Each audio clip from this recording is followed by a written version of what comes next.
आखिर कैसे दुनिया का सबसे टॉप क्लास होटल बंद करवा दिया एक फटीचर से दिखने वाले इंसान ने? जिस फटीचर घर जमाई से अपनी जूतियों पर नाक रगड़वाई एक सास ने, कैसे उसी घर जमाई ने बचाया उनका अरबों का डूबता हुआ बिजनेस एक कॉल में?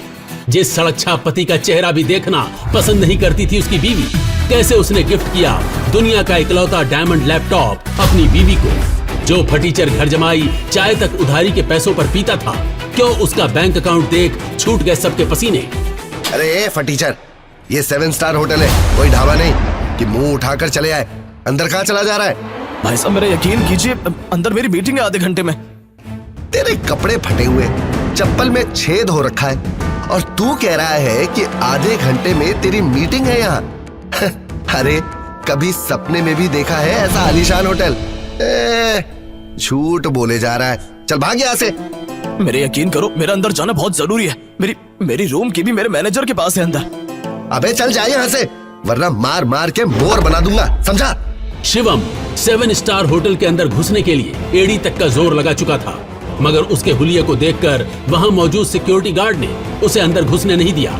तभी शिवम की पत्नी दृष्टि, जो शहर के सबसे अमीर खानदान से बिलोंग करती थी, शिवम और दृष्टि सिर्फ नाम के पति पत्नी थे, क्योंकि उनकी शादी दृष्टि के दादाजी ने जबरदस्ती करवाई थी, जिसके बाद शिवम इनके घर में एक नौकर और घर जमाई बनकर रहने लगा। दृष्टि मेरा अर्जेंट अंदर जाना बहुत जरूरी है। मेरा रूम भी बुक है, बस तुम मेरी एंट्री करवा दो इन्हें बोलकर, क्योंकि ये मुझे अंदर नहीं जाने दे रहे। शिवम दृष्टि से गिड़गिड़ाते हुए रिक्वेस्ट करने लगा, मानो जैसे उसे बहुत बड़ी इमरजेंसी हो और उस होटल में जाना उसके लिए वाकई बहुत जरूरी हो। पर शिवम, जो एक छोले कुलचे बेचने वाला मामूली सा लड़का है, अनाथ है, उसका इस होटल में क्या काम? तभी दृष्टि के साथ आया उसका बिजनेस पार्टनर अंगद दृष्टि से कहता है, दृष्टि, ये कौन गरीब बदतमीज आदमी है? अरे इसे 50 रुपए दो और भगाओ यहाँ से। मिस्टर, तमीज से, मैं कोई 11 आदमी नहीं बल्कि दृष्टि का हस्बैंड हूँ। शिवम की ये बात सुनकर दृष्टि के साथ खड़े अंगद के होश उड़ गए। उसे क्या, बल्कि पूरे शहर को जरा भी अंदाजा नहीं था कि दृष्टि शादीशुदा है। तभी अंगद ने दृष्टि को देखा और पूछा, ये क्या कह रहा है दृष्टि? ये तुम्हारा पति है? अंगद का ये सवाल सुनते ही दृष्टि कुछ सेकंड के लिए ब्लैंक हो गई, लेकिन फिर उसने बड़ी हिम्मत करके कहा, क्या अंगद, तुम्हें सच में लगता है ये गरीब भिखारी मेरा हस्बैंड होगा? ये तो कोई चंदा मांगने वाला सड़क छाप आदमी है, मेरा पति नहीं। इतना सुनते ही शिवम को जोर का धक्का लगा, उसका दिल पिघल गया था। वो कुछ कहने ही वाला था कि अंगद बड़ी बदतमीजी के साथ शिवम पर चिल्ला दिया, इससे पहले कि मैं तुझे मार मार कर यहाँ से भगाऊं, अपने आप यहाँ से चला जा, समझा? शिवम अपनी किस्मत पर अंदर ही अंदर रोने लगा। वो वहाँ से निकलने ही वाला था कि तभी अचानक कार होटल के बाहर आकर रुकती है, जिसमें से शहर के बड़े बिजनेसमैन नितिन रायजादा निकलते हैं और उनकी नजर सीधे शिवम पर पड़ती है और वो शिवम को देखते ही उसकी ओर दौड़े चले जाते हैं। मिस्टर शिवम, आप? सर, आपने मुझे पहचाना नहीं? मिस्टर रायजादा को कौन नहीं जानता था। दृष्टि उन्हें देखते ही पहचान गई थी, पर उन्हें शिवम से बात करता देख दृष्टि और अंगद दोनों के होश उड़ गए। दृष्टि, ये मिस्टर रायजादा जैसा बड़ा आदमी शिवम से क्या बात कर रहा है और वो इसे जानता कैसे है? वही तो मुझे भी समझ नहीं आ रहा है। 5000 करोड़ की कंपनी के मालिक को कैसे जानता है? जरूर ये मिस्टर रायजादा का ड्राइवर होगा। काफी देर बात करने के बाद शिवम मिस्टर रायजादा से कुछ इशारे में कहता है और मिस्टर रायजादा तुरंत किसी को कॉल लगाते हैं और शिवम की उस 7 स्टार होटल में एंट्री करवा देते हैं। वो देखो, इस भिखमंगे ने मिस्टर रायजादा से भीख मांगकर होटल में एंट्री ले ली है। पता नहीं अंदर जाकर क्या करेगा। तभी दृष्टि भागते हुए मिस्टर रायजादा के पास जाकर पूछने लगी, हेलो मिस्टर रायजादा, मैं नारायण ग्रुप ज्वेलर्स की CEO हूँ। बुरा ना माना तो मैं पूछ सकती हूँ, क्या आप उस भिखारी को कैसे जानते हैं जो अभी अभी आपके पास खड़ा था? भिखारी? You mean mister Shivam? Are you kidding? आप मिस्टर शिवम को भिखारी कह रही हैं? मैडम, लगता है आप मार्केट में काफी नई हैं, वरना ऐसे सवाल नहीं पूछती। अच्छा, मैं चलता हूँ। इतना कहकर मिस्टर रायजादा वहाँ से चले जाते हैं और दृष्टि सोच में पड़ जाती है कि आखिर ये मिस्टर रायजादा ने क्या कहा। और दूसरी ओर शिवम तेजी से होटल के अंदर भाग रहा होता है कि उसे वहाँ उसका मैनेजर खड़ा दिख जाता है, जो शिवम से मिलकर कहता है, शिवम सर, हेलो, और ये रहा आपका ब्लैक टक्सिडो सूट। आज की मीटिंग के लिए आप कॉरिडोर से अपने रूम में चले जाइए, क्योंकि आपके पास ज्यादा टाइम नहीं है, गेस्ट आ गए हैं। और ये भी रखिए आपके रूम की की। शिवम तेजी से वहाँ से भागते हुए अपने रूम की तरफ निकल जाता है, पर तभी अचानक वो उसके सामने से आ रहे एक आदमी से टकरा गया, जिससे वो आदमी नीचे गिर पड़ा। Oh no! अंधे कहीं के, ये 7 स्टार होटल है, तेरी कॉलोनी का पार्क नहीं। तू जैसे भिखारी को यहाँ किसने घुसने दिया?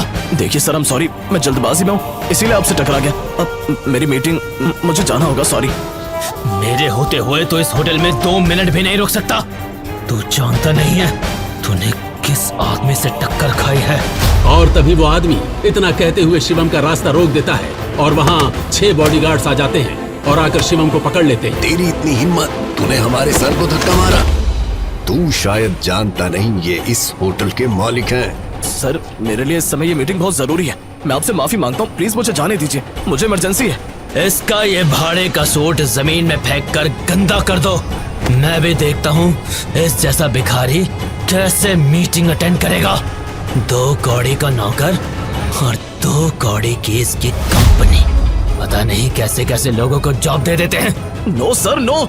शिवम की आंखों के सामने वो बॉडीगार्ड शिवम का सूट जमीन पर फेंक कर गंदा कर देता है और शिवम उनसे बस रिक्वेस्ट ही करता रह जाता है। जब वो शिवम का सूट जमीन पर फेंक देता है तब शिवम गुस्से में उठता है और उस बॉडीगार्ड को जमीन पर गिरा देता है। शिवम फिर गुस्से में चिल्लाते हुए कहता है, हाउ डेयर यू, तू होता कौन है मेरा सूट गंदा करने वाला? एक 7 स्टार होटल का मालिक होने से अपने आप को बहुत बड़ा आदमी समझने लगा है क्या? अब देख, अगले 10 मिनट में तेरी बर्बादी शुरू होगी। शिवम के इतना कहते ही वहाँ खड़े लोग और बॉडीगार्ड शिवम पर जोर जोर से हंसने लगे। तभी उस होटल के मालिक ने शिवम की बेइज्जती करते हुए कहा, तुझ में अकड़ बहुत है, मैं यहीं खड़ा हूँ, चल दिखा क्या कर सकता है तू। तभी शिवम गुस्से में तुरंत किसी को फोन लगाता है और कहता है, हेलो, मैं बोल रहा हूँ यंग मास्टर, अभी के अभी कपूर 7 स्टार होटल को तुरंत ब्लैकलिस्ट कर दो। मुझे अगले 10 मिनट में ये होटल बंद चाहिए, समझे?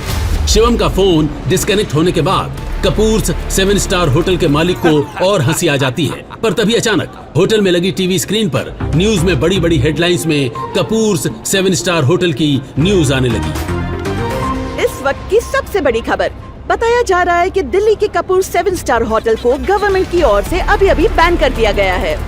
ये खबर सुनते ही मिस्टर कपूर के होश उड़ गए और वो घबराकर ऑफिसर्स को कॉल करने लगे। हे मिस्टर, किससे पूछकर तूने मेरे होटल को ब्लैकलिस्ट करने की कोशिश की? 7 स्टार होटल को बैन करना कोई मजाक नहीं है। ये सब बिना कोई नोटिस के न्यूज में कैसे पब्लिश हुआ? सर, हमें ऊपर से इमीडिएट ऑर्डर आए हैं कि आपके लाइसेंस को कैंसिल कर दिया गया है और होटल को अभी से बैन कर दिया गया है। आपको बात करनी है तो सीधा मिनिस्ट्री से बात करनी होगी। मिस्टर कपूर को कुछ समझ नहीं आ रहा था, पर तभी उन्होंने शिवम को देखा और उसने कहा, मैंने कहा था ना 10 मिनट के अंदर अंदर तुझे सड़क पर ला दूंगा, तेरा होटल बंद करवा दूंगा। लेकिन तू जैसा मामूली आदमी ऐसा कैसे कर सकता है? मैं इतना करोड़पति आदमी हूँ, इतनी पावर है मेरे पास, मेरे होटल को बैन करने के लिए खुद पीएम के ऑर्डर चाहिए होते हैं, पर तूने एक कॉल में मेरा होटल बैन करवा दिया। कैसे कैसे? अभी तो बस तेरा होटल बैन हुआ है, पर तूने जो फ्रॉड करके इंडिया में स्विस बैंक में जो पैसा जमा किया है उसके लिए तुझे जेल भी करवाता हूँ।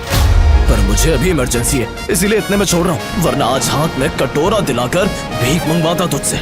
ये सुन वहाँ पर मौजूद सभी लोगों के चेहरे पर 12 बज गए थे। ये आखिर एक मामूली आदमी ने एक कॉल से देश के सबसे बड़े होटल को कैसे हमेशा के लिए बंद कर दिया। तभी शिवम का मैनेजर, जिसने उसे ब्लैक सूट और रूम की की दी थी, वो भागा भागा शिवम की तरफ आया और कहने लगा, सर, आपका वहाँ पहुँचना बहुत जरूरी है, वो लोग वहाँ आ गए हैं, आइए हमें अभी चलना होगा। सर, यानी ये कोई मामूली आदमी नहीं बल्कि बहुत रईस और पावरफुल आदमी है। सुनो, तुम्हारा नाम क्या है? शिवम वहाँ से निकलने ही वाला होता है, पर मिस्टर कपूर की बात सुनकर वो रुक गया और उसने घूरकर मिस्टर कपूर को अपना नाम बताया और ये नाम सुनते ही वहाँ पर खड़े सभी लोगों के माथे पर पसीना आ जाता है और मिस्टर कपूर तो शिवम के पैरों पर गिर जाता है। सर, आप मुझे माफ कर दीजिए सर, मुझे माफ कर दीजिए। मुझे जरा भी पता होता तो मैं आपके लिए खुद होटल रिजर्व करवा देता। सर प्लीज मुझे माफ कर दीजिए, आइंदा ऐसी गलती नहीं होगी। डोंट वरी, जब होटल ही नहीं रहेगा तो गलती भी नहीं होगी। हटो अब। शिवम इतना कहकर अपने रूम की तरफ भागा और जाकर उसमें बैठ गया, पर तभी उसके पास यूएस से कॉल आई। शिवम सर, अब आपको उन लोगों से मिलने की कोई जरूरत नहीं है, हमें डोनर मिल गया है। बड़े साहब अब खतरे से बाहर हैं और हम उन्हें लेकर कल इंडिया ही आ जाएंगे। ओह थैंक गॉड, मैं तो डर ही गया था। अब शिवम बिना टेंशन के एयरपोर्ट से निकलकर सीधा अपने ससुराल यानी नारंग मेंशन पहुंच गया। उधर रोज की तरह शिवम दुनिया से बेखबर अपनी ही धुन में हाथों में दृष्टि का लंच बैग और कानों में ईयरफोन्स लगाए ऑफिस आया। गुड मॉर्निंग मिसेस वर्मा, कैसी हैं आप? आज का दिन बहुत खूबसूरत है ना? Hello, how are you? तो टेंशन क्यों है? तू सारा टाइम घर में वर्करूम की तरह काम करता रहेगा कि कभी न्यूज भी देखेगा? वो इतने बड़े बिजनेसमैन का दामाद है और तुझे बिल्कुल खबर नहीं बिजनेस की। सर क्या हुआ कि मुझे मालूम नहीं है। सरकारी टेंडर्स ना मिलने से नारंग इंडस्ट्रीज को बड़ा झटका।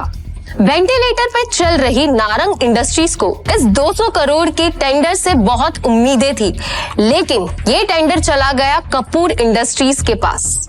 नारंग इंडस्ट्रीज और उसके गिरते हुए शेयर्स को कैसे बचाएगी दृष्टि नारंग? ऋषभ दृष्टि का बिजनेस पार्टनर था। वैसे तो उसे दृष्टि का जीवन साथी बनना था, लेकिन दृष्टि के दादाजी ने मरने से पहले जबरदस्ती दृष्टि की शादी एक सड़क छाप गरीब लड़के शिवम से करा दी थी, जो छोले कुलचे बेचता था। और फिर दृष्टि के दादाजी के गुजर जाने के बाद बिजनेस को संभालने के लिए दृष्टि के पिता अखिल नारंग ने बहुत कोशिश की, लेकिन वो कंपनी को संभाल नहीं सके।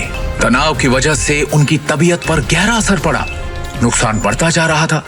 इसलिए दृष्टि को ये जिम्मेदारी उठानी पड़ी। हालांकि ऋषभ चाहता तो दृष्टि की ये समस्या अपने पापा के दोस्त मिस्टर नारायण से रिक्वेस्ट करके हल करवा सकता था, लेकिन दृष्टि से अपनी सगाई टूटने के बाद उसने फैसला किया कि वो कभी भी दृष्टि की मदद नहीं करेगा। दृष्टि बिल्कुल खामोश बैठी थी। वो हर हाल में इस कंपनी को बचाना चाहती थी।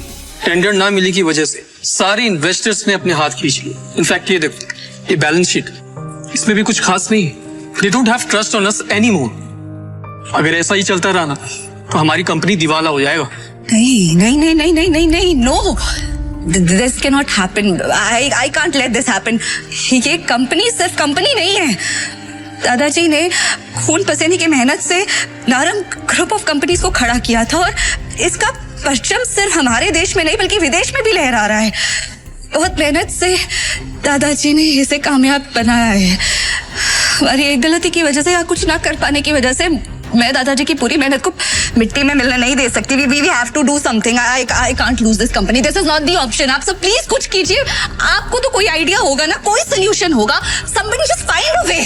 दृष्टि बेटा, तुम्हारे दादाजी के टाइम से हमारे कुछ वफादार एसोसिएट्स थे जिनके साथ हम बिजनेस करते थे, लेकिन उनके निधन के बाद ऋषभ के निर्देश पर हमने उनके साथ डील करना बंद कर दिया। अगर तुम कहो तो उनसे मर्जर की बात की जाए। राजा काका, दैट्स नॉट एन ऑप्शन है। और वैसे भी आज की खबर सुन के मुझे नहीं लगता कोई हमारे साथ मर्जर करेगा। Let's look at other options. Meanwhile what can we do? Raja Mauli उर्फ राजा काका दृष्टि के दादाजी के पुराने वफादार थे, लेकिन आज वो सिर्फ नाम के कंपनी एडवाइजर थे। नारंग इंडस्ट्रीज और उसके गिरते। Hello, yes ma'am, yes ma'am, I get the files. अपने एक्सपर्ट से हम जानेंगे दिवालिया हो रही नारंग इंडस्ट्रीज का भविष्य। नारंग इंडस्ट्रीज और उसके गिरते हुए शेयर्स को कैसे बचाएगी दृष्टि नारंग? दृष्टि कहाँ पर है? शिवम, तुम घर जाओ, मुझे तुरंत ये फाइल्स देनी है मैम। दृष्टि से मिलना बहुत जरूरी है। I need to meet her right now please. Shivam, जिद मत करो, घर जाओ।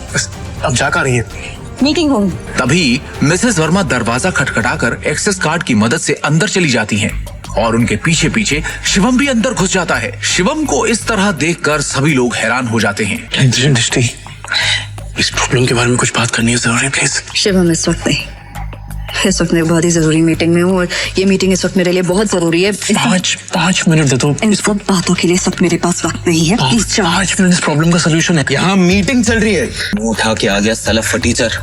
और वैसे भी कंपनी के मैटर में तेरा कोई लेना, तेरी औकात क्या है? सबसे पहले तो साथ को यहाँ से निकालो। इसकी वजह से सारी गड़बड़ है। सृष्टि, अपनी डिसीजन खुद लो प्लीज। सिक्योरिटी से बाहर फेंको। सर, मैं यहाँ संभाल लूंगी, आप मीटिंग में वापस जाइए प्लीज। छोड़ो इसे, छोड़ो। मैडम, लेकिन सर ने इन्हें बाहर निकालने को कहा है। छोड़ो इसे, ये कोई चोर है क्या? ये दृष्टि मैम के पति हैं और नारंग इंडस्ट्रीज के घर जमाई। भूल गए क्या तुम लोग? Thank you Mrs Verma. जितनी इज्जत आपसे मिलती है उतनी दृष्टि उसकी मॉम से भी नहीं मिलती। Thank you. Mrs Verma Shivam को ऑफिस की छत पर ले जाती हैं और उससे पूछती हैं। शिवम, हाँ जी। तुम अंदर क्या बड़बड़ा रहे थे? तुम कंपनी को संकट से बचा सकते हो, कैसे बचा सकता हूँ ये तो आपको अभी नहीं बता सकता, लेकिन आपसे कुछ मदद चाहिए मिसेस वर्मा। कंपनी की कुछ डिटेल्स चाहिए। कैसी डिटेल्स? मुझे शेयर होल्डर्स की, इन्वेस्टर्स की लिस्ट चाहिए और बैलेंस शीट भी देखनी है, उसके बाद ही कुछ कह पाऊंगा। अंदर जो कुछ भी हुआ उसके बाद ऑफिस का कोई भी स्टाफ तुम्हारी मदद करने को तैयार नहीं होगा, लेकिन एक आदमी है जो तुम्हारी मदद कर सकता है। अगर तुम उसको मना लो तो ही। कौन? राजमौली सर।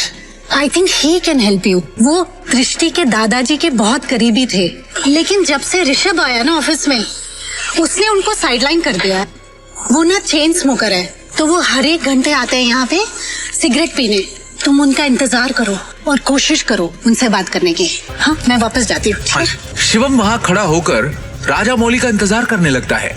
इसी बीच उसने अपनी जेब से फोन निकाला और किसी को कॉल किया। हेलो, कैसे हैं नितिन राजा जी आप? अरे शिवम जी, आपसे मुलाकात भी हो गई और आज आपका कॉल भी आ गया। हमारे तो भाग्य खुल गए। बोलिए ना सर। आपसे एक छोटा सा काम। हुक्म किया जाए मालिक। आप जल्दी से डिटेल्स बता कर मुझे कॉल कीजिए। जी, रखता हूँ। बाय।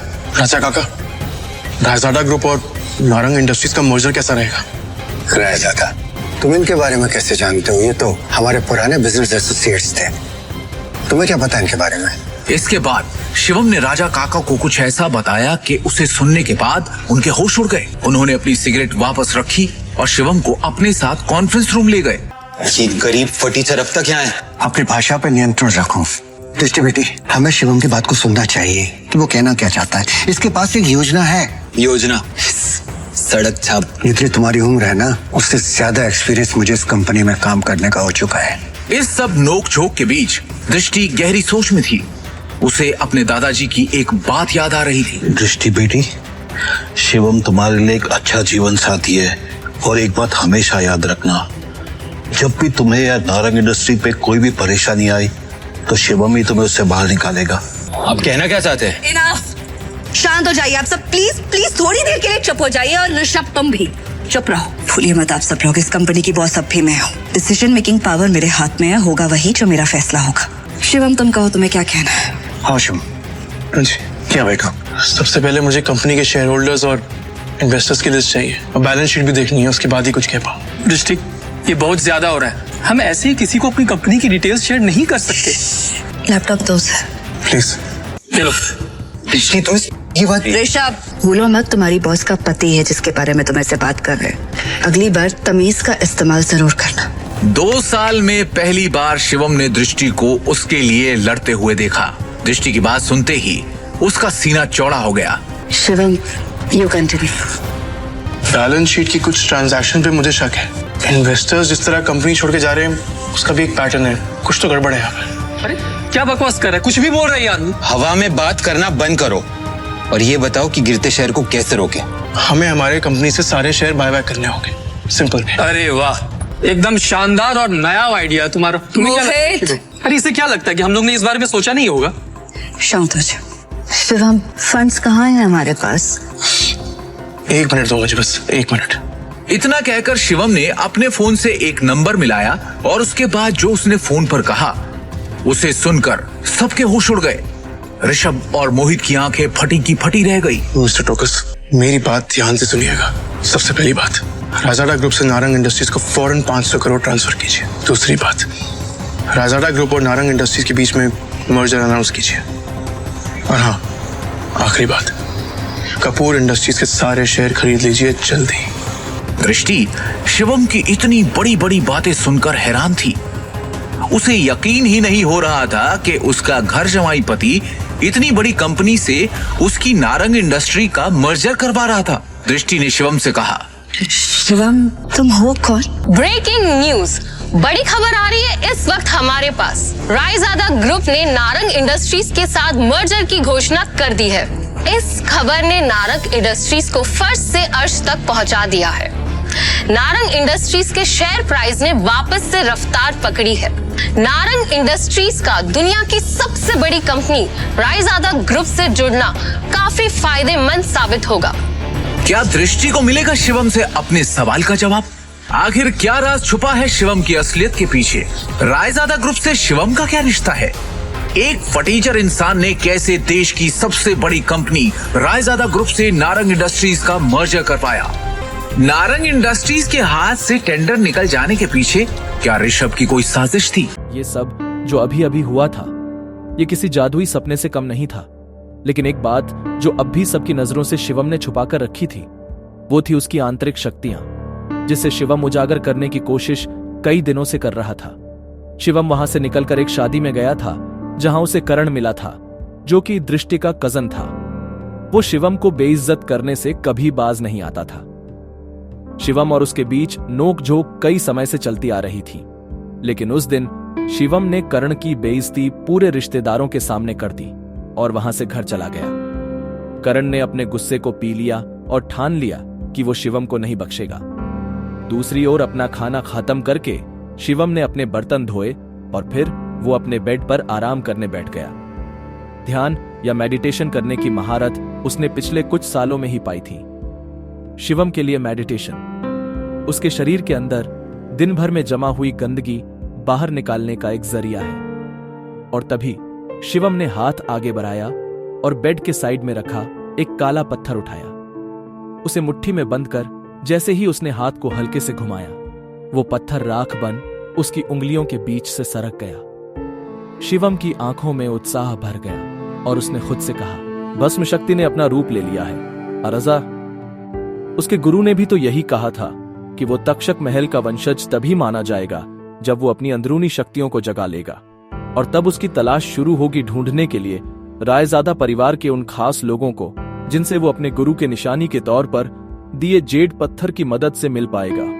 वही वो पल होगा जब शिवम अपनी जिंदगी को बदल पाएगा। सिर्फ इतना ही नहीं, इसके साथ ही शिवम के हाथ वो सब भी लगेगा जो आम इंसान की पहुंच में नहीं, जैसे कि पौराणिक औषधियां, धन और उसके पूर्वज। यही तो होता है इस विद्या में। इसमें किसी के वैभव और उसकी शक्ति की कोई सीमा नहीं है। सक्का अपने गुरु का निशानी के तौर पर दिया हरा पत्थर अपने हाथों में घुमाते हुए शिवम ने सोचा, मेरी शक्तियां पूरी तरह से जागृत हो चुकी हैं। अब वक्त आ चुका है मामले को अपने हाथों में लेने का, एक्शन में आने का। शिवम ने अपनी शक्तियां जागृत होने के बाद उनसे अपनी शक्तियों के दम पर दृष्टि के ऑफिस में हुई सारी चीजों को दृष्टि और वहां मौजूद सब लोगों को भुलवा दिया। यहां तक कि नितिन रायजादा भी अब शिवम के साथ हुई बातों को भूल चुके थे। ऐसा शिवम ने क्यों करा, वो तो वक्त ही बताएगा। अगले दिन शिवम की मुलाकात उसके पिता से हो गई, जो कि इतने दिनों से उसे मिलने के लिए मजबूर कर रहे थे। तुम्हारे दादाजी पिछले 2 सालों से बिस्तर पर हैं, बहुत बीमार हैं। अपने बिगड़ते स्वास्थ्य के बावजूद वो बस एक ही जिद लेकर बैठे हैं कि केवल एक बार फिर तुमसे मिलना चाहते हैं। वो बस चाहते हैं कि तुम वापस आ जाओ। भावेश, जो कि शिवम के पिता हैं, उन्होंने कहा, तुम्हारे चाचा की भी शादी हो चुकी है, लेकिन तुम्हारे ताऊजी और चाचा जी के यहाँ केवल 2 बेटियां हैं। शाह खानदान का इकलौता दावेदार। शिवम ने खुद को नीचा दिखाने के लिए बुदबुदाया। तो आप चाहते हैं कि मैं परिवार की विरासत के लिए आपकी सौदेबाजी का हथियार बन जाऊं? तुम सच में बहुत भोले हो, भावेश ने ठंडे स्वर में कहा। हमारे परिवार का जो व्यापार है उसकी अनगिनत शाखाओं के अलावा हमारे शाह परिवार का दिल्ली और उसके आसपास के इलाकों में एक बड़ा पारिवारिक व्यवसाय है। परिवार के नियमों के अनुसार अगर परिवार के मुखिया की मृत्यु हो जाती है और तीसरी पीढ़ी को संभालने वाला कोई नहीं है, तो परिवार के मुखिया को दूसरे परिवार से बदल दिया जाएगा और उस समय से शाह परिवार पर हमारी शाखा का शासन नहीं होगा। और इसका मुझसे क्या लेना देना है? शिवम ने शांति से पूछा। तुम्हारे दादाजी के बीमार पड़ने के बाद से ही पिछले कुछ वर्षों में तुम्हारे चाचा और ताऊजी पहले से ही परिवार की विरासत और सत्ता की हकदारी के लिए लड़ने की तैयारी में जुट चुके हैं, जिससे परिवार के भीतर एक जबरदस्ती का हंगामा हो रहा है। क्या तुम बस ऐसे ही हाथ पर हाथ रखकर बैठे रहोगे और कुछ नहीं करोगे? भावेश ने निराशा भरी नजरों से पूछा। शिवम थोड़ा झुंझलाया और उसने उपहास भरी मुस्कान से भावेश की तरफ देखा। आखिरकार वो अपने पिता भावेश के वास्तविक स्वरूप को भली भांति जानता था। सत्ता के लिए वो दूसरों की भावनाओं की परवाह किए बिना वो सब कर सकते थे जो जरूरी बन जाए।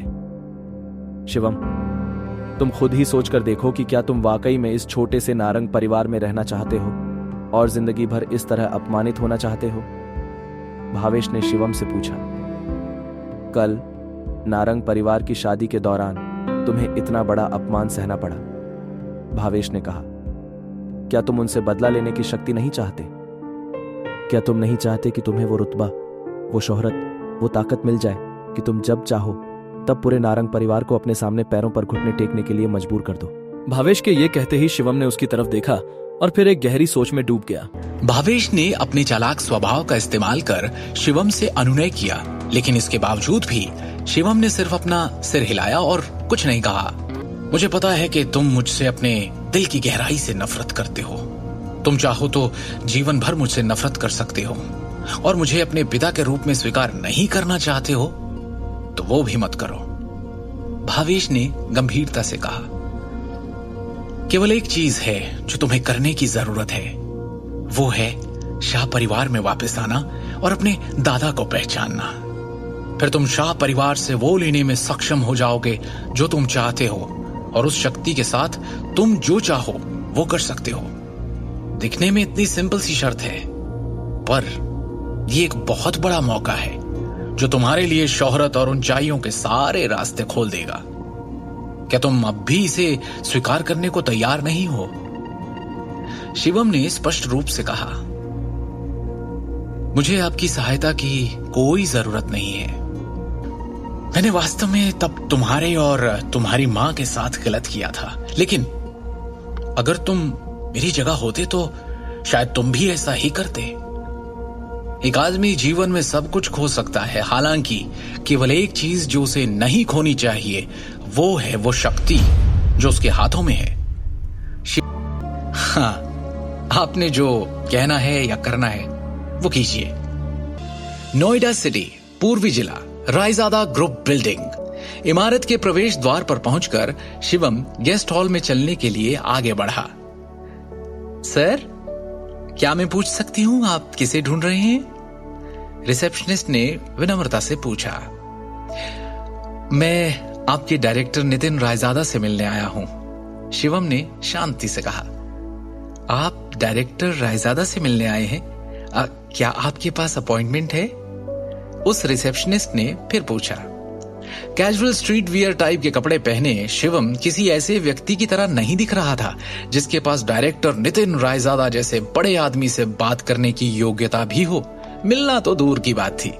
आप उन्हें सिर्फ मेरा एक मैसेज दे दीजिए और जैसा मैं कह रहा हूं बिल्कुल आप वैसा ही उनसे कहिए। उन्हें बताइए कि मैं चेतन आनंद रायजादा का दोस्त हूं। ठीक है, आप प्लीज कुछ देर वेट कीजिए। भवन के दूसरी ओर डायरेक्टर के ऑफिस में एक असाधारण स्वभाव वाला एक मध्यम आयु वर्ग का व्यक्ति कुछ डॉक्यूमेंट्स और फाइल्स की जांच कर रहा था। कम इन। अनुमति मिलने के बाद एक युवा पुरुष सेक्रेटरी ऑफिस के अंदर आया और उसने नर्म तरीके से सम्मानपूर्वक कहा, डायरेक्टर सर, फ्रंट डेस्क से मैसेज आया है कि कोई आपको ढूंढ रहा है। Front desk? दिन के इस वक्त मेरा कोई अपॉइंटमेंट नहीं है ना? देखो, वो जो कोई भी है मुझे नहीं अपने लिए परेशानी ढूंढ रहा है शायद, और इसके लिए तुम्हें यहाँ आने और हर वो इंसान जो मुझसे यहाँ मिलने आए उसके बारे में मुझे बताने की जरूरत नहीं है, समझे? सर वो एक्चुअली, सेक्रेटरी थोड़ा सा हिचकिचाया और फिर उसने कहा, सर उस आदमी ने आपको एक मैसेज देने के लिए कहा है। उसने कहा है कि वो किसी चेतन आनंद रायजादा का दोस्त है। मुझे लगा शायद मेल आया गया, और जैसे ही शिवम ऑफिस के अंदर आया वो नितिन के सामने एकदम भरकर बैठ गया। उस अधेड़ उम्र के व्यक्ति जो उस कंपनी का डायरेक्टर है, उसने उसे गंभीर भाव से देखा। क्या मैं पूछ सकता हूं आप कौन हैं सर? क्या आप इसे पहचानते हैं? शिवम ने वो हरा जेड पत्थर जो उसे निशानी के तौर पर गुरुजी से मिला था उसे निकालते हुए कहा। उस जेड पत्थर की सतह को जटिल पैटर्न के साथ उकेरा गया था, जबकि चरित्र रायजादा को केंद्र में अंकित किया गया था। ये तो... नितिन ने हैरान भाव से उस हरे पत्थर को देखा। उसका दिमाग अभी भी अस्पष्ट था और उसमें हजारों सवाल थे। ये जेड शहर के रायजादा परिवार से किसी की पहचान और कनेक्शन का प्रतीक है। ऐसे केवल कुछ ही पत्थर तैयार किए गए थे, यहां तक कि खुद नितिन के पास ऐसा एक भी नहीं था। अब कृपया एक क्षण प्रतीक्षा करें, तब तक मैं आनंद जी को आमंत्रित करता हूं, नितिन ने सम्मानजनक स्वर में कहा। इस युवक को नाराज करने की हिम्मत नहीं थी उसमें, जो अभी भी उसके लिए एक राज था। शिवम ने हां में सर हिलाया। कुछ ही समय बाद नितिन सफेद बालों और दाढ़ी वाले एक बूढ़े व्यक्ति उनके साथ ऑफिस में लौटा। नितिन थोड़ा पीछे हुआ और वो आगे आए। नितिन सिर्फ बिजनेस के प्रबंधन का प्रभारी था। दूसरी ओर उसके परिवार के रहस्यों से संबंधित अन्य सभी मामलों को आनंद जी द्वारा नियंत्रित किया जाता था, जिसे नितिन के पिता ने भेजा था। वो बूढ़ा करीब 60 की उम्र का होगा, लेकिन उनकी चाल में सर्प जैसी तेजी थी। इसके अलावा उनकी तेज आंखें जोश से भरी थी, जबकि उनके शरीर में उच्च आत्माओं का उत्सर्जन था। शिवम के हाथ में जेड टोकन को करीब से देखते हुए बूढ़े ने एक सांस लेने से पहले अविश्वास में देखा और अपना परिचय दिया। मैं हूं जतिन आनंद। क्या मैं आपका शुभ नाम जान सकता हूं sir? Shivam. Brother Shivam Raizada group के लिए जेड टोकन लाए हैं। मुझे माफ करें, लेकिन क्या मैं आपकी पहचान का परीक्षण कर सकता हूं? जरूर। शिवम ने हाँ में सिर हिलाया। जतिन को एक नजर देखते ही शिवम बता सकता था कि वो एक साधारण बूढ़ा आदमी नहीं था। इसे देखकर एक बात तो साफ थी कि जतिन आनंद तक्षक विद्या की दुनिया में एक विशेषज्ञ थे। जवाब में सिर हिलाने के बाद जतिन ने अचानक अपनी कलाई को हिलाया और एक जेड गेंद को रोल करते हुए फेंका, जो हवा में घूमती हुई तेजी से शिवम की ओर जा रही थी। अचानक हुए हमले के बावजूद शिवम ने तेजी से अपनी तरफ आती हुई उस जेड बॉल को नंगे हाथों से पकड़ लिया और अपनी सीट पर बैठ गया। और जैसे ही उसने अपनी मुट्ठी खोली, उसकी उंगलियों के बीच से जेड धूल का ढेर फिसलने लगा। इस अप्रत्याशित दृश्य को देखकर नितिन की आंखें चमक गई। जतिन आनंद की अभिव्यक्ति भी फीकी पड़ गई और वो खुद से बुदबुदाए, एक आंतरिक शक्ति विशेषज्ञ इतनी कम उम्र में? कहीं ये उस इंसान का वंशज तो नहीं? रायजादा परिवार के एक बुजुर्ग के रूप में वो प्राचीन तक्षक विद्या से संबंधित गांधी परिवार के रहस्यों के संपर्क में आए थे। इस प्रकार वो मोटे तौर पर शिवम की असली पहचान का अनुमान लगा सकते थे। जतिन आनंद ने झुककर सम्मानपूर्वक कहा, मैं रायजादा परिवार की तीसरी शाखा का बड़ा जतिन आनंद आपका अभिवादन करता हूं, महान Elder. Nitin Raizada great Elder का अभिवादन करता है, नितिन ने गंभीर स्वर में कहा। शिवम के हाथ में जेड टोकन रायजादा परिवार के महान बुजुर्ग की पहचान का प्रतिनिधित्व करता है। रायजादा परिवार के नियम बेहद सख्त थे और किसी को भी उनका अपमान करने की अनुमति नहीं थी। अपनी पहचान स्वीकार किए जाने के बाद शिवम ने थोड़ा सिर हिलाया। द ग्रेट एल्डर इस बार ईस्ट ब्रांच ग्रुप में आए हैं। क्या मैं आपके लिए कुछ कर सकता हूं? जतिन ने गंभीरता से पूछा और उनके इस सवाल पर शिवम के अंदर हजारों बातों का तूफान सा उठ पड़ा। शिवम को पता है कि वो रायजादा ग्रुप के ऑफिस में क्यों आया है, उसे उनसे क्या मांगना है। पर इससे पहले कि वो अपनी बात कहता, उसका फोन बज उठता है। शिवम, फौरन मेट्रो सिटी हॉस्पिटल पहुंचो। मैंने तुम। सिमी विनती करते हुए रो पड़ी। मैं वहां पहुंचता हूं, कहकर जैसे ही शिवम ने फोन रखा, उसका चेहरा भावहीन सा हो गया। दृष्टि बेहोश हो गई। शिवम की आंखों में ऐसा क्रोध उमड़ पड़ा जैसा आज तक कभी किसी ने नहीं देखा। उसने जतिन और नितिन की ओर देखते हुए शांति और अधिकार के साथ कहा, मैं चाहता हूं कि पूरी की पूरी नारंग एम्पायर दिवालिया हो जाए, वो भी एक दिन के अंदर। ग्रेट एल्डर, आपकी आज्ञा सर आंखों पर। नितिन रायजादा ने सम्मानपूर्वक उत्तर दिया। दिल्ली के सबसे बड़े मेट्रो सिटी हॉस्पिटल में शिवम जल्दी से कमरा नंबर 608 में पहुंचा। जानते हो ना क्यों हो रहा है ये सब हमारे साथ? क्योंकि तुमने करण के साथ बदतमीजी की। सिमी शिवम की ओर उंगली उठाकर गुस्से में बोलती जा रही थी। अरे क्या जरूरत थी? पंगा उसके साथ करने की सोची जाती है जो आपके बराबर की हैसियत का हो। तुम क्यों अपनी हैसियत भूल जाते हो बार बार? क्यों जलील किया करण को पार्टी में? इल्जामों की इस बौछार में भी शिवम चुप रहा। उसने बस अस्पताल के बिस्तर की ओर देखा। बिस्तर पर लेटे हुए उनके ससुर अखिल नारंग थे। आपको चोट कहां लगी?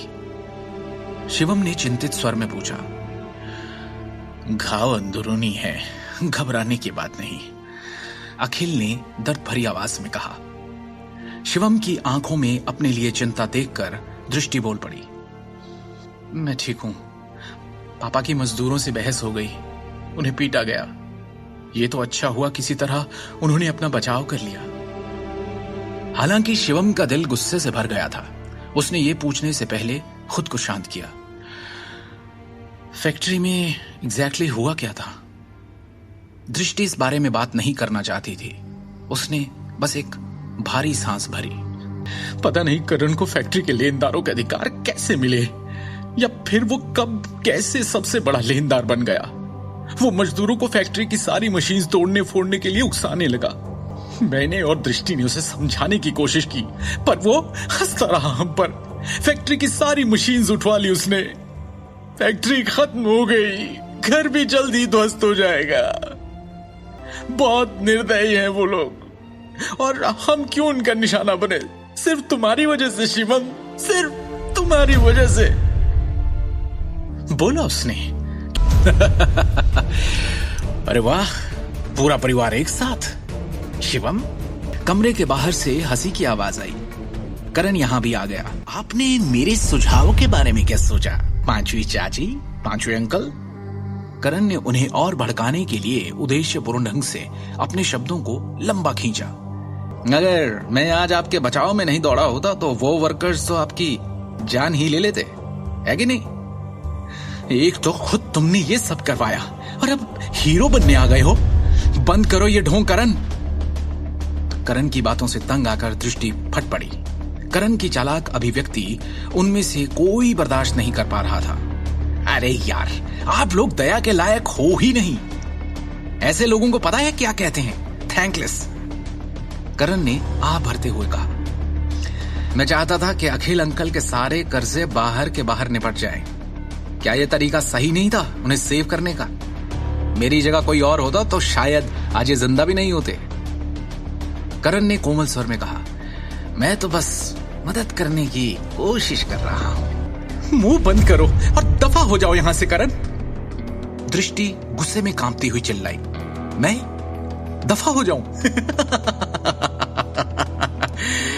फिर ये मत कहना अखिल अंकल कि मैंने आपके परिवार को एक मौका नहीं दिया। अरे आपको तो एहसान मानना चाहिए, पर आप मानते नहीं।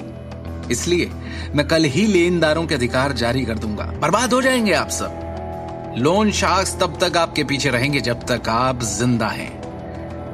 क्या आप बकवास कर रहे हो? फैक्ट्री, घर और गहने गिरवी रखवा कर हम अपने सारे कर्जे चुका सकते हैं। क्यों पीछे पड़ेंगे लेनदार हमारे? दृष्टि ने सवाल किया तो करण ने गर्व से भरी मुस्कान दिखाते हुए कहा,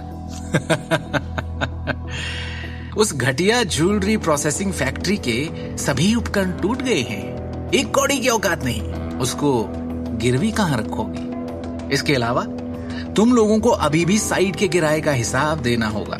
अगर इसे ठीक से नहीं सुलझाया तो अखिल अंकल पर धोखाधड़ी का आरोप भी लगाया जा सकता है, और हाँ, जेल भी हो सकती है। बोल लिया जो बोलना था, अब निकलो यहां से।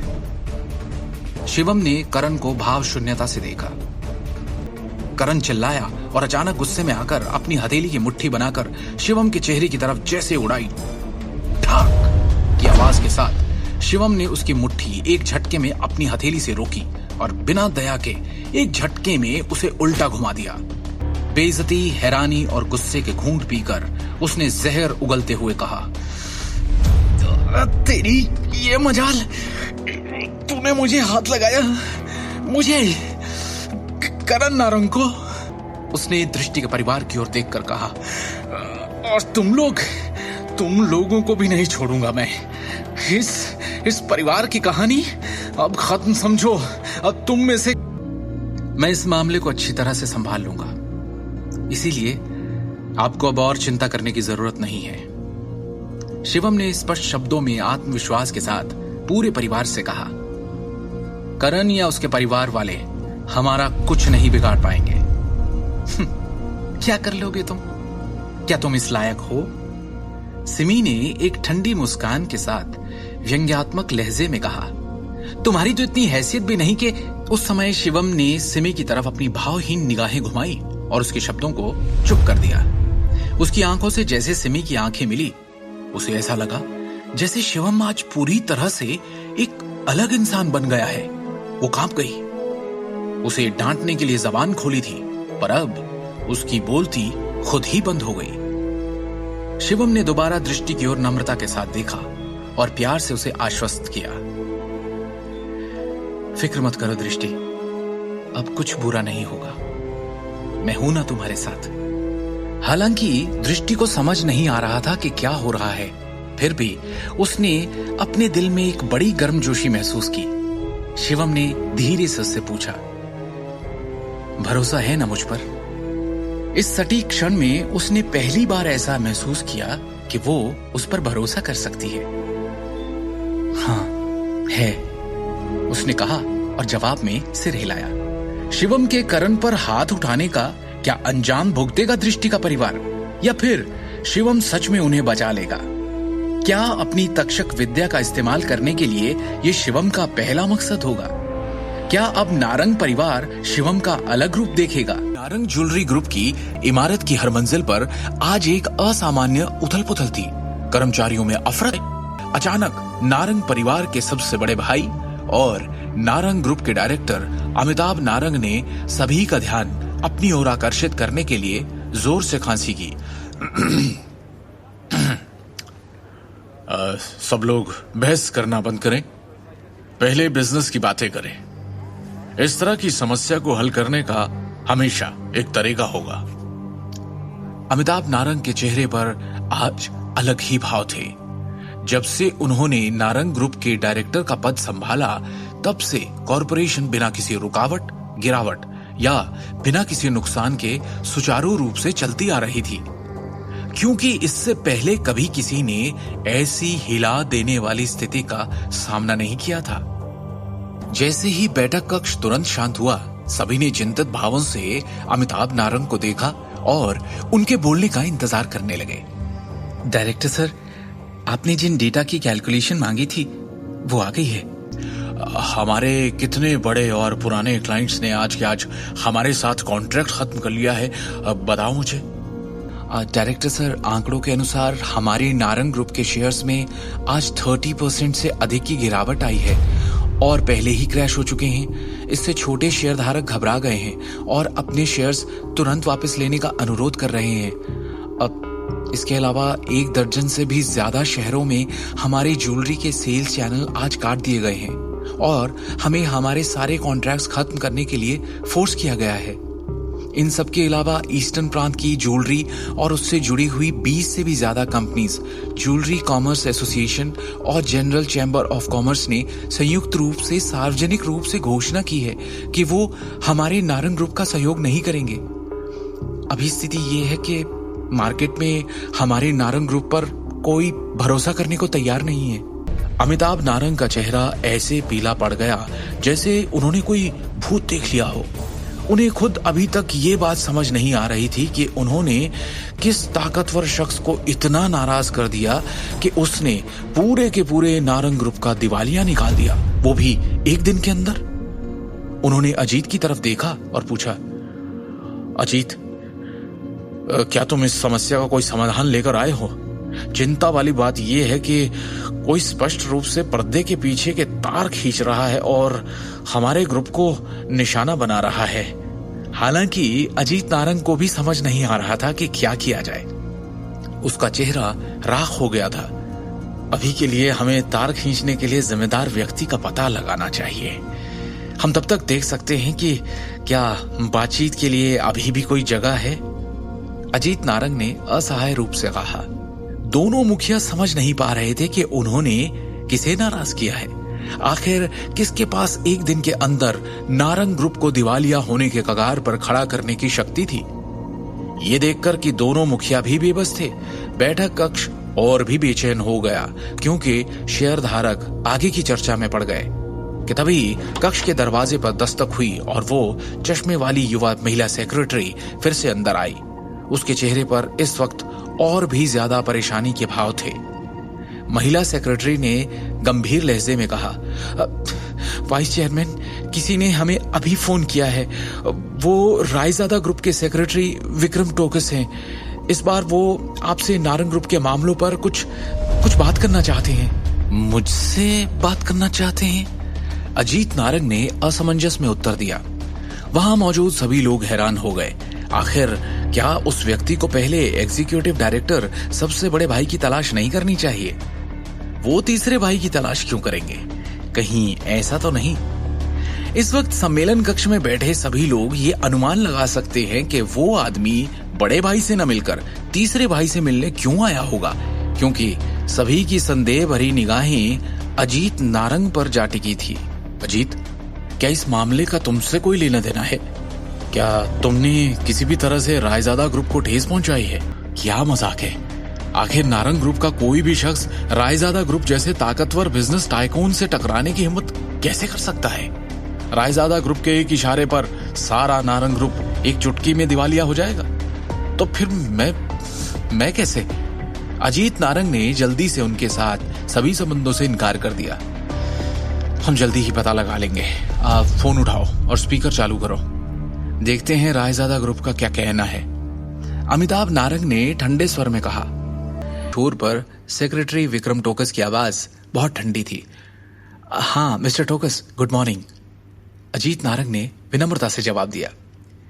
1 घंटे बाद हम एक बड़ी मीटिंग बुलाएंगे। इसके लिए प्लीज नारंग ग्रुप के सारे मैनेजमेंट को फौरन सूचित कर दीजिए।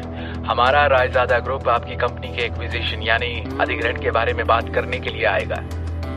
अपने बेटे करण नारंग को मीटिंग में बुलाना मत भूलिएगा, विक्रम ने कहा।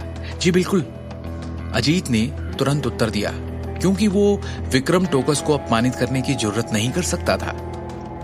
फोन की एक बीप के साथ विक्रम ने आखिरकार कॉल काट दिया। अजीत नारंग, उसका चेहरा पीला पड़ गया। अपने बेटे का नाम सुनने के बाद उसे एक बड़ी बेचैनी महसूस हुई। कॉल खत्म होने के बाद वहां मौजूद सभी शेयरधारकों ने अजीत नारंग को और भी अधिक शत्रुता और संदेह की दृष्टि से देखा। चूंकि मामला अर्जेंट है, हम एक बार में ही बैठक बुलाएंगे। कंपनी के पूरे मैनेजमेंट को सूचित किया जाए और रायजादा परिवार के लोगों के आने का इंतजार करें, अमिताभ नारंग ने गंभीर स्वर में कहा। 3 घंटे बीत गए। बैठक कक्ष में माहौल बेहद तनावपूर्ण हो गया था, क्योंकि सभी घबराकर इंतजार कर रहे थे।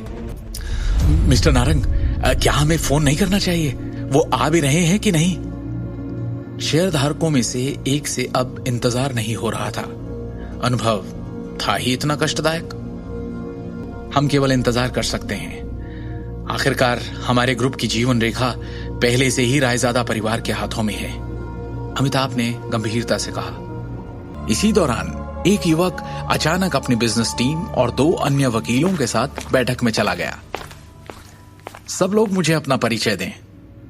मैं रायजादा ग्रुप के नारंग ग्रुप एक्विजिशन का इंचार्ज हूं, सेक्रेटरी विक्रम टोकस ने गंभीर अभिव्यक्ति के साथ कहा। और हां, मैं नारंग ज्वेलरी ग्रुप का नया चेयरमैन भी हूं। डायरेक्टर अमिताभ नारंग की जगह कॉरपोरेशन के मामले अब मैं संभालूंगा। इतना कहने के बाद सेक्रेटरी टोकस ने चेयरमैन की कुर्सी खोल दी और बोल्ड अंदाज में बैठ गया। भवानी नारंग के निधन के बाद से नारंग ग्रुप के चेयरमैन का पद खाली था।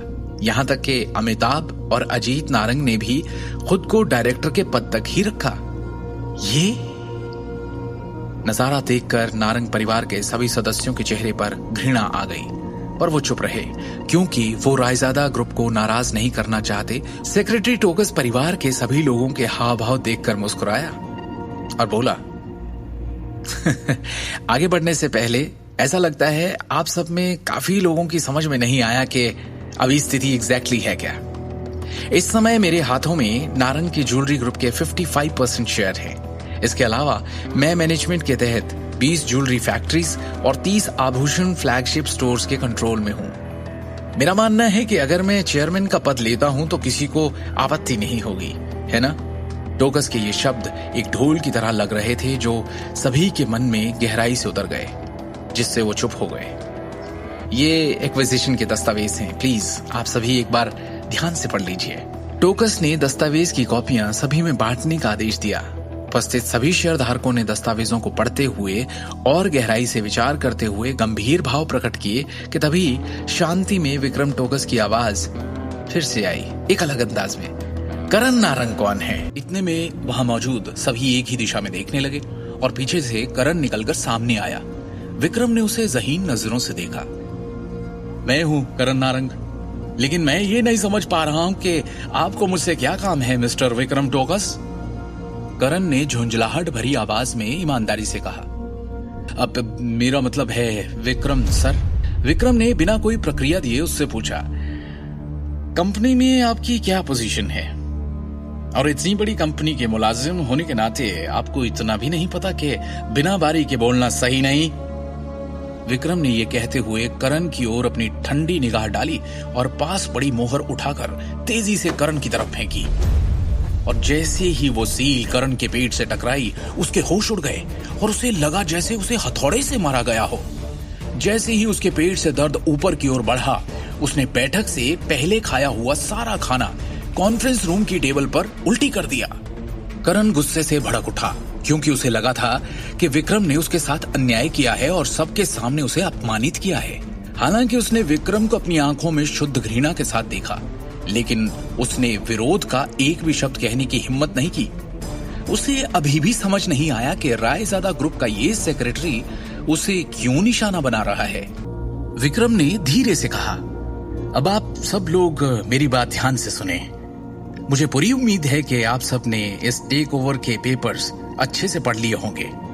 हमारे रायजादा परिवार ने नारंग के आभूषण समूह से बड़ी संख्या में शेयर और संपत्तियां क्यों खरीदी, इसका कारण ये है कि हमने नारंग के आभूषण निगम की क्षमता को समझा और उसमें इंटरेस्ट दिखाया है, क्योंकि इसके पास महान विकास मूल्य है। इसलिए आप सभी शेयर होल्डर्स को फिलहाल के संकट में होने वाले नुकसान के बारे में चिंता करने की कोई जरूरत नहीं। हमारी टीम की व्यावसायिकता कंपनी को अधिक लाभ मूल्य बनाने की ओर ले जाएगी। सभी शेयरधारकों को केवल उस प्रणाली का सख्ती से पालन करने की आवश्यकता है जिसे मैंने संशोधित किया है और इसे पूरा किया है। भविष्य में हमारा व्यवसाय निश्चित रूप से अधिक ऊंचाई तक बढ़ेगा, पहले से कहीं ज्यादा। उपस्थित 20 से अधिक शेयर होल्डर्स ने सहमति में अपना सिर हिलाया। उनमें से हर एक के दिल में अपनी अपनी योजनाएं थी। उन सभी ने रायजादा ग्रुप के टेक ओवर पेपर्स और स्कीम को ध्यान से पढ़ा था। ऐसा लग रहा था कि दिल्ली के रायजादा समूह का नारंग के आभूषण समूह को एक बार में खत्म करने का कोई इरादा नहीं था। उनके जैसे छोटे शेयर होल्डर्स पर सभी योजनाओं और अनुबंधों का कोई प्रभाव नहीं पड़ेगा। इस प्रकार वो अभी भी पहले की तरह प्रॉफिट में शेयर्स का आनंद ले सकते हैं। इसके अलावा इस योजना ने उन्हें परोक्ष रूप से रायजादा ग्रुप का हिस्सा भी बना दिया, जो अपने आप में बहुत बड़ी बात थी। वो ये भी देख सकते थे कि हालिया संकट स्पष्ट रूप से अजीत नारंग और करण नारंग की तरफ इशारा कर रहा था और उन्हीं पर लक्षित था। और इसका नतीजा ये होगा कि इन दोनों कार्यकारी निदेशकों को जबरदस्त नुकसान हुआ था। उन्होंने न केवल महत्वपूर्ण मामलों में बोलने का अधिकार खो दिया, बल्कि उनकी संपत्तियों और शेयरों की संख्या को भी भारी झटका लगा। वो अब तक सारी प्रेरणा और आशा खो चुके होंगे। हालांकि एक व्यक्ति जिसे सबसे बड़ी हार का सामना करना पड़ा, वो था नारंग परिवार का तीसरा भाई, अमिताभ नारंग। उन्होंने न केवल डायरेक्टर्स बोर्ड का सारा नियंत्रण खो दिया, बल्कि उनकी प्रतिष्ठा भी चरमरा गई थी। आज की घटना निश्चित रूप से दिल्ली शहर के पूरे व्यापारिक उद्योग में फैल जाएगी और उसे हंसी का पात्र बना देगी। ऐसा लगता है कि उसके लिए फिर से अपनी प्रतिष्ठा हासिल करना बेहद मुश्किल होगा। हालांकि अजीत नारंग और अमिताभ नारंग ने शुरू में बदसूरत भाव प्रकट किए, मजबूरी में सिर्फ एक मुस्कान दी और विक्रम की सराहना की और उसे बधाई देने के अलावा वो दोनों और कर भी क्या सकते थे। इस किस्से के करीब 6 घंटे बाद रात में हम जाते हैं एक 5 स्टार होटल के एक आलीशान से लग्जरी सूट में। उसको देखा। अच्छा किया। सामने बैठे शिवम ने बैठक की रिकॉर्डिंग को देखते हुए विक्रम टोकस की क्षमताओं की प्रशंसा की। थैंक यू डायरेक्टर शिवम, आपकी सेवा करना मेरा कर्तव्य है, विक्रम ने विनम्र स्वर में कहा। परिवार का एक दूसरे के साथ एक मजबूत रिश्ता है, इसलिए सिंघानिया परिवार ने उनकी मदद के लिए हाथ बढ़ाया है और उसे कुछ फंड ट्रांसफर किए हैं, जिससे अमिताभ अपनी वर्तमान स्थिति को स्थिर करने में कामयाब हुआ है। इस मामले में क्या हमें उन पर एक बार फिर हमला करना चाहिए और एक ही बार में दोनों परिवारों को नष्ट कर देना चाहिए? इसकी कोई जरूरत नहीं है, शिवम ने शांति से कहा। वैसे आपको अखिल नारंग के गहने कारखाने के मामले पर अतिरिक्त ध्यान देना होगा। शिवम ने पहले से कुछ सोचा हुआ था, जिसे याद करते हुए उसने कहा, सब कुछ सामान्य प्रक्रिया के अनुसार संभाला जाएगा। कारखाने के निदेशक अखिल नारंग को नारंग समूह की औद्योगिक श्रृंखला के अन्य छोटे शेयर होल्डर्स के जितने ही प्रॉफिट देना सुनिश्चित करें। शिवम ने नारंग के आभूषण समूह को खरीदने के लिए विक्रम के लिए उद्देश्यपूर्ण व्यवस्था की थी, जिसमें स्वाभाविक रूप से अमिताभ के परिवार के तहत संपत्ति और उसके ससुर के गहने कारखाने के ऋण शामिल थे। साथ ही उसने विक्रम के लिए सभी कारखानों को नारंग समूह के नाम से व्यवस्थित करने और उन सभी को समान प्रॉफिट देने की व्यवस्था की। इस तरह उसके ससुर की ज्वेलरी फैक्ट्री को नारंग समूह की औद्योगिक श्रृंखला में वापस आने का अवसर मिलेगा। ये बहुत अचानक या स्पष्ट नहीं होगा कि पर्दे के पीछे से कुछ तार खींचे जा रहे थे। कल जब आप नारंग एम्पायर जाएंगे तो एक न्यूज बुलेटिन जारी करने के लिए निदेशक मंडल के नाम का उपयोग करें, जिसमें साफ हो कि कंपनी कई रचनात्मक ज्वेलरी डिजाइनर्स और एक मुख्य डिजाइनर अधिकारी की भर्ती करने वाली है। यस सर, विक्रम ने उत्तर दिया। ठीक है, अभी आप जा सकते हैं और हाँ, आगे की हर खबर मुझे रिपोर्ट करें, शिवम ने स्पष्ट रूप से कहा। अगले दिन छतरपुर जिला दृष्टि का घर। कंपनी के लोगों ने घर को फिर से सजाया और परिवार आखिरकार फिर से अंदर आ सका। शिवम ने सबके लिए खाना बनाया, जिसे पूरे परिवार ने मजे लेकर खाया। ऐसा लगता है कि इस बार हमें स्वयं देवताओं ने आशीर्वाद दिया है। हर चीज का कितना संतोषजनक अंत है। भाई साहब के अपने बेटे के साथ गिरने के बाद पिछले वर्षों में उनके द्वारा बनाए गए दुश्मनों ने उन्हें लात मारने का अवसर ले ही लिया। सिम्मी ने बड़े संतोष के साथ कहा, मुझे नहीं पता कि इन सब के पीछे किसका हाथ है, लेकिन हाँ, एक बार मैं खुद मिलकर उसे व्यक्तिगत रूप से धन्यवाद देना चाहती हूं। अपने चेहरे पर एक उज्जवल मुस्कान के साथ अखिल ने कहा, भाई साहब का परिवार बहुत निर्दयी है। उद्योग में लगातार दुश्मन बनाने के बाद ऐसा लगता है कि उन्होंने इस बार अनजाने में कोई बड़ी गलती कर दी है, जिसके कारण ये सब हुआ। वो इसी के लायक है जो उन्हें मिला, सिम्मी ने अहंकार से फूलते हुए कहा। इस बार नए अध्यक्ष ने हमारे आभूषण कारखाने को कंपनी की औद्योगिक श्रृंखला में शामिल कर दिया है, जिससे हमें भविष्य में शेयर और प्रॉफिट दोनों मिलेंगे। हाय, अब ऐसा लग रहा है मानो एक बड़ा संकट टल गया है। भाई साहब और अजीत को वास्तव में इतने सालों के बाद भी कंपनी के प्रबंधन में बड़ी समस्या आई है। चूंकि रायजादा समूह के पास शक्ति और प्रभाव दोनों है, ये नारंग के आभूषण समूह के लिए अच्छा कदम है। हालांकि ये निश्चित रूप से हमारे पिता द्वारा स्थापित पारिवारिक व्यवसाय को एक सार्वजनिक व्यवसाय में बदलने की कोशिश है, अखिल ने एक विवादित अभिव्यक्ति के साथ कहा। अखिल के हाथों में दिल्ली टाइम्स न्यूज़पेपर था। आप कुछ ज्यादा ही चिंता कर रहे हैं। नारंग के लिए आपके विचारों के बावजूद क्या आपके पिता ने कभी आपको वो पद या सम्मान दिया? क्या उन्होंने कभी आपको कंपनी के प्रबंधन अधिकार देने पर विचार किया है? सिम्मी ने उसकी भावनाओं को ध्यान में रखे बिना धीरे से कहा, अब से आपके नए आए अध्यक्ष विक्रम का ईमानदारी से पालन करना चाहिए। आखिरकार वो कंपनी के तहत छोटे कारखानों के साथ समान व्यवहार कर रहे हैं। अब जब आप कंपनी के नाम पर एक छोटे शेयर होल्डर हो, तो अब आप वापस नारंग एम्पायर की बिल्डिंग में जाकर ऑफिस में बैठ सकते हो। आगे की कहानी जानने के लिए देखें अगला एपिसोड सिर्फ पॉकेट एफएम के यूट्यूब चैनल पर, और शिवम द हिडन वॉरियर के सारे एपिसोड्स को सुनने के लिए डिस्क्रिप्शन में दी लिंक से डाउनलोड करें पॉकेट एफएम ऐप।